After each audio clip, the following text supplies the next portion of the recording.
नमस्ते दोस्तों, इस वीडियो में हम लोग पोएट्री सेक्शन के बारे में बात करने वाले हैं। इंग्लिश का पेपर टोटल 100 मार्क्स का होता है, जिसमें से 80 मार्क्स आपके रिटन एग्जामिनेशन के होते हैं और 20 मार्क्स आपके ओरल टेस्ट के होते हैं। इसमें सेक्शन 3 आता है पोएट्री का 15 मार्क्स के लिए। इसमें आपके 2 क्वेश्चंस होते हैं, ए और बी। ए में आपके 3 एक्टिविटीज़ आते हैं, A1, A2, A3। A1 और A2 आपके 2 मार्क्स के लिए होते हैं, A3 आपका 1 मार्क्स के लिए होता है। बी में आपको एप्रिसिएशन आता है 5 मार्क्स के लिए। तो फिलहाल हम लोग एप्रिसिएशन की ओर बढ़ते हैं। इंग्लिश के टेक्स्ट बुक में टोटल 8 पोएम्स है, जिसमें से कोई भी एक पोएम आप लोगों को एप्रिसिएशन के लिए आ सकता है। अब लैंग्वेजेस में टॉप करना थोड़ा सा मुश्किल हो जाता है, इसीलिए एप्रिसिएशन करके आप 5 मार्क्स अपने सिक्योर कर सकते हो। अब हम एप्रिसिएशन का फॉर्मेट समझ लेते हैं। सबसे पहले आपको यहाँ पे टाइटल यानी कि नेम ऑफ द पोएम लिखना है। उसके बाद आपको पोएट का नेम लिखना है। उसके बाद थीम और central idea, then figure of speech, then rhyming scheme. यहाँ पे थीम और सेंट्रल आइडिया आपको 2 से 3 लाइन में लिखना है और फिगर ऑफ स्पीच आपको कोई भी एक लिखना है। मेन चीज़ यहाँ पे ये है कि ये सब आपको पैराग्राफ फॉर्मेट पे लिखना है। अब इन सभी एप्रिसिएशन को आपको याद कैसे रखना है, इसके लिए मैं आपको एक सिंपल क्रोनोलॉजिकल ट्रिक बताऊंगी। देखिए, बचपन में आपने मेमोरी गेम तो खेला ही होगा। जैसे कि समझो मैंने एक कैटेगरी सेलेक्ट कर ली, बाइक, फ्लावर्स, फ्रूट वगैरह वगैरह। अब यहाँ पे मैं फ्लावर्स को चुनती हूँ। तो अगर मैंने बोला रोज़, तो सामने वाले बोलेगा रोज़ सनफ्लावर, फिर तीसरा बोलेगा रोज़ सनफ्लावर लोटस। फिर ये जो सीरीज़ है ये ऐसी ही कंटिन्यू रहेगी, ताकि आपको जो है जल्दी से जल्दी याद हो सके चीज़ें, और जो भूल जाए वो आउट हो जाता था। सेम कॉन्सेप्ट हम यहाँ पे लगाएंगे। आपको सबसे पहले यहाँ पे मैं एक चार्ट दूंगी जो आपको टेलीग्राम पे अवेलेबल हो जाएगा।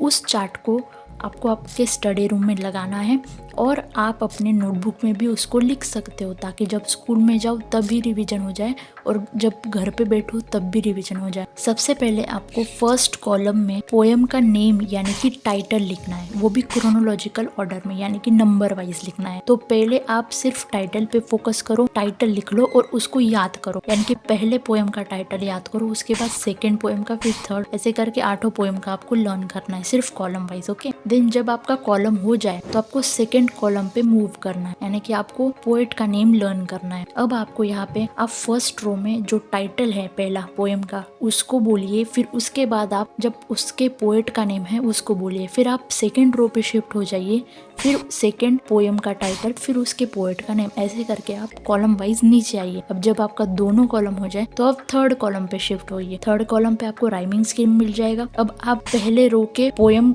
का नेम, फिर उसके पोएट का नेम, फिर राइमिंग स्कीम बोले, फिर सेकेंड पे आप शिफ्ट हो जाइए। ऐसे करके आप लर्न कीजिए। उसके बाद सेंट्रल आइडिया और फिर आपको फिगर ऑफ स्पीच आपको लर्न करना है। ऐसे करके भी आप कर सकते हो, या फिर आप सिर्फ एक एक कॉलम भी लर्न कर सकते हो। जैसे कि पहले मैंने टाइटल कर लिया, फिर पोएट का नेम, फिर राइमिंग स्कीम, ऐसे करके आप कर सकते हो। लेकिन जो पहले वाला वे बताया वो थोड़ा सा सिंपल था। अब जब आप ये पूरा जो मैंने मेमोरी गेम वाला कॉन्सेप्ट बताया था उस हिसाब से अगर आप इसको पूरा लर्न करते हो तो आपका एक ही दिन में सटीक तरीके से लर्न हो जाएगा।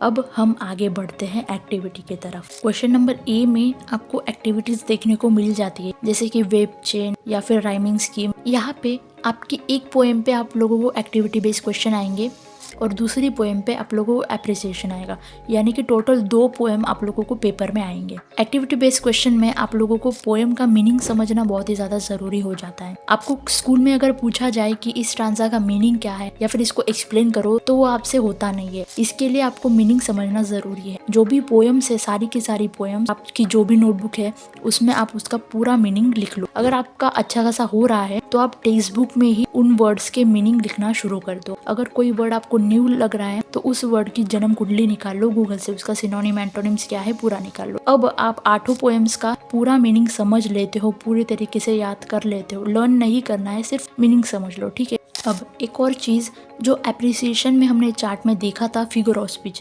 तो फिगर ऑफ स्पीच में आप लोगों को उसका एग्जाम्पल भी लिखना पड़ता है, जो कि पोएम में से ढूंढना पड़ता है, ठीक है।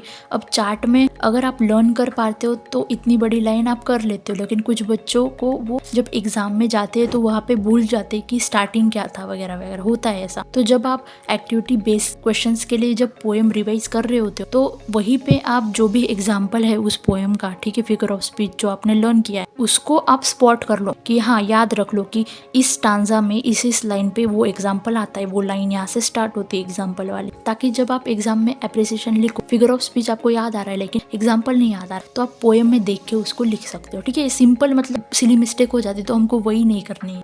अब यहाँ पे मैंने पोएट्री सेक्शन पूरा खत्म कर दिया है अच्छे से। प्रीवियस 5 ईयर्स के जो भी एक्टिविटी बेस्ड क्वेश्चन है बोर्ड्स पेपर के, ठीक है, उसकी PDF और कुछ भी सैंपल जो भी क्वेश्चन बन रहे हैं इस पे एक्टिविटी बेस्ड क्वेश्चन पे, वो भी मैं आपको टेलीग्राम पे दे दूंगी। और जो भी एप्रिसिएशन का चार्ट है वो भी मैंने डाल दिया है। ठीक है, इसमें आपको क्या करना है ना, आपको रिवीजन करना है। रिवीजन करोगे तो उतना आपका अच्छे से होगा। अगर प्रैक्टिस के बारे में बात करें तो मैं जेन्युइनली बताऊंगी, यहाँ पे प्रैक्टिस का जो है वो आपके ऊपर है। अगर आपको सब परफेक्ट करना है, आपको प्रिसाइसली भी करती नहीं करनी है, तो आप यहाँ पे प्रैक्टिस कर सकते हो एक्टिविटी बेस्ड क्वेश्चन की। So that's it for today. और चैनल को सब्सक्राइब कर दीजिए और टेलीग्राम चैनल पे आप ज्वाइन हो जाइए ताकि आप मटेरियल से अपनी पढ़ाई शुरू कर सको।